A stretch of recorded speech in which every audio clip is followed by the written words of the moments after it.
मार्च का महीना धनु लग्न व मकर लग्न के जातकों के लिए कैसा रहेगा? मार्च के महीने में धनु लग्न व मकर लग्न के जातकों का स्वभाव कैसा रहेगा? आपके करियर व फाइनेंस की स्थिति कैसी रहेगी? भाग्य व स्वास्थ्य क्या कहते हैं? इसके साथ ही वैवाहिक जीवन, संतान का जीवन, स्टूडेंट्स के लिए कैसे योग रहेंगे?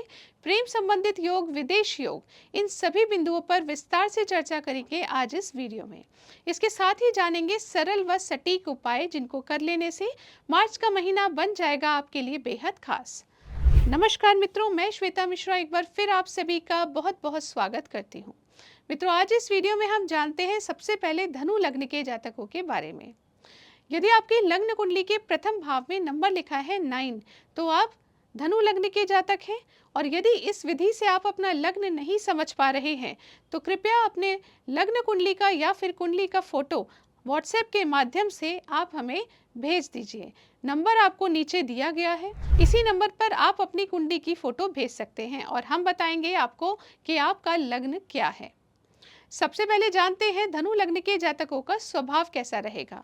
तो मित्रों, आपके लग्नेश देवगुरु बृहस्पति तो छठे भाव में विराजमान है, जिससे आपके डिसीजन में कंफ्यूजन की स्थिति तो बनती है, मन में एक उदासी की स्थिति तो बनती है, परंतु जब तक मंगल देव सप्तम भाव में आपके लिए विद्यमान है तब तक ये आपके अंदर एक अलग ही एनर्जी बनाए रखेंगे, एक अलग ही तरह से आप फोकस रहेंगे, आपका विल पावर बहुत स्ट्रांग रहेगी, सही डिसीजंस लेंगे, तो इस प्रकार से स्वभाव की स्थिति भी अच्छी बनी रहेगी। वहीं दूसरी तरफ बात करें आपके करियर की, तो मित्रों करियर में छोटे छोटे उतार चढ़ाव भी बने रहेंगे, परंतु आपके सभी कार्य बनते भी रहेंगे। कुछ इस तरह के योग बन रहे हैं, कुछ कारक कुछ अकारक प्लैनेट आपके दशम भाव को देख रहे हैं। ऐसे में कि थोड़े से डिले के पश्चात आपके समस्त कार्य बन जाएं, ऐसे योग बन रहे हैं। वहीं बात करें फाइनेंस की, तो मित्रों फाइनेंस के दृष्टिकोण से आपकी इनकम तो एक तरफ से अच्छी हो रही है, परंतु आप उसे बहुत ज़्यादा सेव नहीं कर पा रहे हैं। तो मार्च के महीने में कहना चाहूँगी कि सही प्रकार से सेविंग करें ताकि आपका बैंक बैलेंस बढ़ पाए। वहीं आगे चल के बात करते हैं ये समय भाग्य के दृष्टिकोण से कैसा रहेगा। तो मित्रों, आपके भाग्य की स्थिति शानदार बनी हुई है। भाग्येश सूर्य देव बहुत अच्छे प्रकार से सुखों के भाग्य में विराजमान है। शुरुआत के 14 दिन आपको मेहनत करनी पड़ेगी, परंतु मेहनत के बहुत ही अच्छे फल आपको देखने को मिलेंगे। अगले 15 दिनों में आपके सुखों में वृद्धि होगी भाग्य के सपोर्ट से। प्रॉपर्टी से संबंधित भी कुछ निर्णय लिए जा सकते हैं। वहीं दूसरी तरफ यदि पॉलिटिक्स फील्ड से जुड़े हुए हैं तो वहां पर भी लाभ के योग बनेंगे। माता से संबंधित उनके स्वास्थ्य में सुधार आएगा, उनके साथ आपके संबंधों में भी सुधार आएगा। तो ऐसे अच्छे योग बन रहे हैं।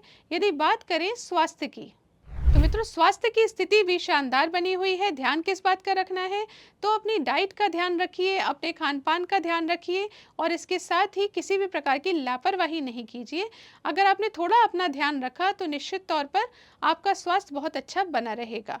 किस बात का विशेष तौर पर ख्याल रखना है, तो वो है पेट से संबंधित स्थितियों का खास तौर से ख्याल रखिए। अब जान लेते हैं ये समय वैवाहिक जीवन के लिए कैसा रहेगा। तो मित्रों सप्तम भाव में आपके मंगल देव विराजमान है। ऐसी स्थिति में वैवाहिक जीवन में एक अलग ही स्फूर्ति, एक अलग ही जोश बना रहेगा। आपके मध्य जितने मतभेद थे वो समाप्त होकर रहेंगे। एक अच्छी स्थिति देखने को मिल रही है वैवाहिक जीवन में। वहीं दूसरी तरफ पार्टनरशिप में यदि आप कार्य करते हैं तो वहां पर भी अच्छे योग बन रहे हैं, यानी दैनिक रोजगार में वृद्धि होने के लिए मंगल देव बाध्य हैं। मंगल देव के आशीर्वाद से आप अपने दैनिक रोजगार में दिन प्रतिदिन प्रगति करते जाएंगे। अब जानते हैं ये समय संतान के लिए कैसा रहेगा, स्टूडेंट्स के लिए कैसा रहेगा। तो मित्रों इस समय में कोई परेशानी आपके जीवन में नहीं आती दिख रही है, परंतु यदि कोई चिंता संतान से संबंधित हो रही है तो आपको शनि देव के उपाय करने पड़ेंगे। वहीं दूसरी तरफ बात करें स्टूडेंट्स की, तो आपके लिए भी अच्छे योग बने हुए हैं। कंपटीशन आप अगर तैयारी कर रहे हैं तो देवगुरु बृहस्पति की कृपा से हर हाल में आपको कंपटीशन में अच्छे स्कोर से आप आगे बढ़ेंगे, परंतु फोकस्ड आपको रहना होगा क्योंकि रुकावटें और डिले भी साथ साथ आती रहेंगी। तो यदि आपने उनको टैकल करना सीख लिया, रुकावटों को मैनेज करना सीख लिया, तो फिर आप दिन दूनी रात चौगनी तरक्की भी करेंगे। अब जान लेते हैं ये समय प्रेम संबंधित योगों के लिए कैसा रहेगा। तो मित्रों, आपके लिए भी समय अनुकूल बना हुआ है, आप चाहें तो इससे संबंधित निर्णय ले सकते हैं। अब जानते हैं ये समय विदेश संबंधित योगों के लिए कैसा रहेगा। तो विदेश से संबंधित किसी भी प्रकार की गतिविधि यदि आपके जीवन में चल रही है तो वहाँ पर सफलता के योग बनते हैं। साथ ही यदि आप इंपोर्ट एक्सपोर्ट का कार्य करते हैं तो वहाँ पर आपको काफ़ी अच्छा मुनाफा हो सकता है। इस तरह के योग बन रहे हैं, तो विदेश से संबंधित गतिविधियों में अच्छे रिजल्ट्स देखने को मिलेंगे। अब जान लेते हैं धनु लग्न के जातकों को कौन से उपाय करने चाहिए जिनसे मार्च का महीना आपके लिए बन जाए बेहद खास। तो पहला उपाय आपको करना है ओम शम शनिश्चराय नमः, इस मंत्र का प्रतिदिन 108 बार जाप कीजिए। दूसरे नंबर पे कीजिए मित्रों गायत्री मंत्र का जाप। जितना आप गायत्री मंत्र का जाप करेंगे उतनी ही आपकी पर्सनैलिटी स्ट्रांग होती जाएगी। अब आगे बढ़ के जानते हैं ये समय मकर लग्न के जातकों के लिए कैसा रहेगा। तो मित्रों, यदि आपकी लग्न कुंडली के प्रथम भाव में नंबर लिखा है 10 तो आप मकर लग्न के जातक हैं। ऐसी स्थिति में सबसे पहले चर्चा कर लेते हैं आपके स्वभाव की। तो मित्रों, मकर लग्न के लग्नेश होते हैं शनि देव जो कि द्वितीय भाव में गोचर कर रहे हैं। ऐसे में आपके स्वभाव की स्थिति तो अच्छी रहेगी, मन प्रसन्न रहेगा, आप अच्छे प्रकार से निर्णय लेंगे, लेकिन आपको अपनी वाणी पर कंट्रोल रखना आवश्यक रहेगा। वाणी के माध्यम से ही आप अपने लिए मुसीबतें इकट्ठी कर सकते हैं और वाणी के माध्यम से ही आप अपना धन से संबंधित नुकसान भी कर सकते हैं और ये स्थिति 14 मार्च तक बनी रहेगी। तो कहना चाहूँगी कि यहाँ पर आपको लापरवाही नहीं करनी है, परंतु यदि बात करें इसकी कि स्वभाव कैसा रहेगा तो स्वभाव मधुर रहेगा, सिर्फ वाणी का ध्यान रखना है। अब जानते हैं ये समय करियर के दृष्टिकोण से कैसा रहेगा। तो मित्रों, करियर के दृष्टिकोण से भी समय शानदार रहेगा। आपके दशमेश उच्च की स्थिति में तृतीय भाव में विराजमान है। कहने का तात्पर्य है कि आपको अपने कार्यों में एफर्ट्स बहुत लगाने पड़ेंगे, परंतु उसके बहुत अच्छे रिजल्ट्स भी आप ही को प्राप्त होंगे।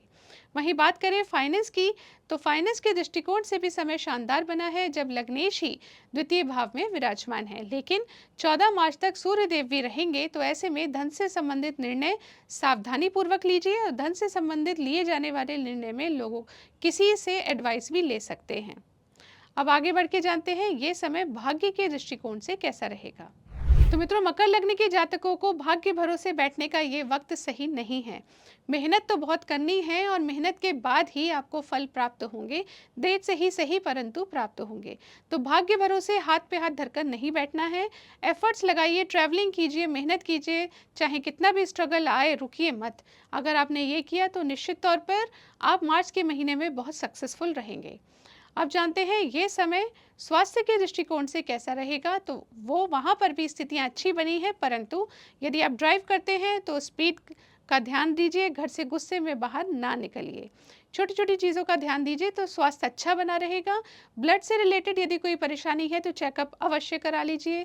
बीपी से संबंधित यदि कोई परेशानी है तो भी चेकअप अवश्य करा लीजिए। इन सब चीज़ों का ध्यान रखेंगे तो अन्य स्थितियां अच्छी बनी हुई हैं। अब जान लेते हैं ये समय वैवाहिक जीवन के लिए कैसा रहेगा। तो मित्रों, वैवाहिक जीवन की स्थिति भी अच्छी बनी हुई है, कोई परेशानी देखने को नहीं मिल रही है। बस आप अपने जीवन साथी के साथ अपनी वाणी पर कंट्रोल बनाए रखें। वहीं जानते हैं ये समय स्टूडेंट्स के लिए कैसा रहेगा। तो मित्रों, आपको पढ़ने के बहुत अच्छे माध्यम अवश्य प्राप्त होंगे, आपके फ्रेंड्स भी अच्छे बनेंगे, कमी आपके फोकस में आ सकती है, तो आपको फोकस रहना है, तो निश्चित तौर पर अच्छी पढ़ाई आप कर पाएंगे। संतान से संबंधित यदि कोई चिंता है तो उसके लिए सॉल्यूशंस बहुत जल्द आपको प्राप्त होंगे। आप जानते हैं ये समय प्रेम संबंधित योगों के लिए कैसा रहेगा। तो आपके लिए समय अनुकूल नहीं है, इस वक्त इससे संबंधित कोई निर्णय ना लें। साथ ही बात करें यदि विदेश संबंधित योगों की, तो वहाँ पर भी आप अधिक पैसा लगाकर कोई कार्य नहीं कीजिए। यदि आप बड़ा रिस्क ले रहे हैं तो वो सडन लॉस में भी कन्वर्ट हो सकता है, इसका ध्यान रखें। अब जानते हैं कि किस प्रकार के उपाय करने से मार्च का महीना आपके लिए लाभकारी बन सकता है। तो पहला उपाय जो आपको करना है वो है शनि चालीसा का पाठ। दूसरे नंबर पे कीजिए गायत्री मंत्र का जाप, ये आपके लिए सर्वाधिक आवश्यक है। और तीसरे नंबर पे कीजिए ओम सूर्याय नमः। यदि आपने ये तीनों उपाय किए तो निश्चित तौर पर मार्च का महीना मकर लग्न के जातकों के लिए भी बन जाएगा शानदार। आशा करती हूँ ये जानकारी आपको पसंद आई होगी। यदि पसंद आए इस वीडियो को लाइक कीजिए, शेयर कीजिए, पेज को फॉलो कीजिए। अगले वीडियो में आपसे फिर मुलाकात होगी, तब तक के लिए नमस्कार।